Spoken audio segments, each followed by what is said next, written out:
Alright, I'm trying this again. I was in and out of connection, and I think I know why. Probably because I don't have the new iPhone. Just kidding. Okay, so emotional intelligence kind of begins when you can take into consideration that all emotions come from fear or love. So if you're feeling jealous of someone, if you're feeling envious of someone, if you're feeling any like negative emotions, you can kind of take that deeper and be like, what am I afraid of?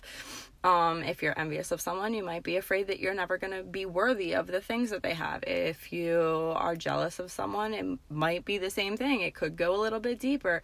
You could be, not feeling good about your relationship because you're afraid that someone is going to leave you. Like, all emotions generally come from fear or love, and then kind of acknowledging that can give you insight into what your fears are and what you need to work on. So what kind of happens is, let's say your perspective is pretty fear-based because you don't have maybe clarity on what you do want, you just know what you don't want. So when you only know what you don't want, basically your fear is here and what you want is over here, and you're looking at your fear trying to move the other way. But when you're looking at your fear and you're trying to move the other way, what you end up doing is walking closer and closer to your fear.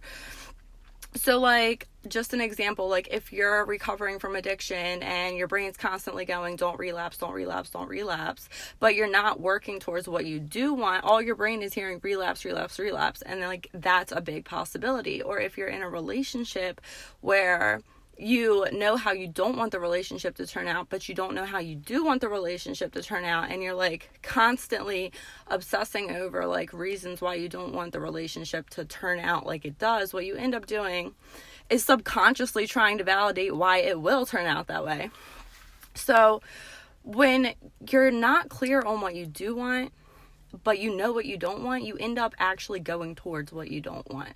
So you have to kind of be really focused on getting clarity of what you want to work towards, because the more that we focus on what we don't want and our fear, our perspective is telling our subconscious brain to go towards that, because that's where all of our actions are coming from. They're coming from fear. When we're working out of love and we're like, I love that, I want my life to be that way, I'm going to work towards that, we don't even look at our fears anymore. So all we are doing is telling our subconscious brain to take steps towards what we do want, what we're working towards in our relationships. Like, we're not making choices out of fear, and that's so important. And that's the very first basic step to starting to mature emotional intelligence, is to be able to recognize what emotions you're having, where the fear is coming from if they're negative, what steps you're going to take to resolve them or to work towards them.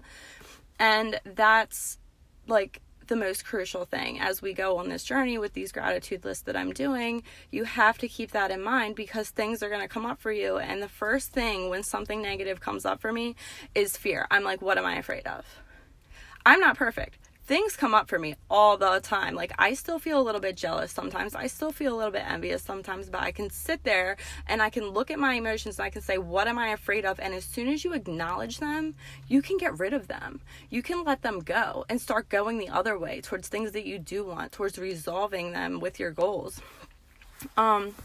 So that's really what I wanted to touch on today. So we're going to do the list for today. And I tried to like tie it in with perspective. So I chose list the ways that you feel lucky. So we can focus on what we have in our life instead of what we don't have. And if you want, so something that I really like to do is kind of like get really clear on what I want to feel lucky about in the future, and kind of take it that way too. So you can do it futuristically, or you can do it in the present time. But the prompt is, this week, hide something special in a secret corner of your neighborhood. Hide $5 under a park bench, or leave an encouraging note in a library book for someone to find. Your love will bring them that feeling of luck. So that is today for Wednesday. Happy Halloween tomorrow. I'll be back on here tomorrow. Have a good day.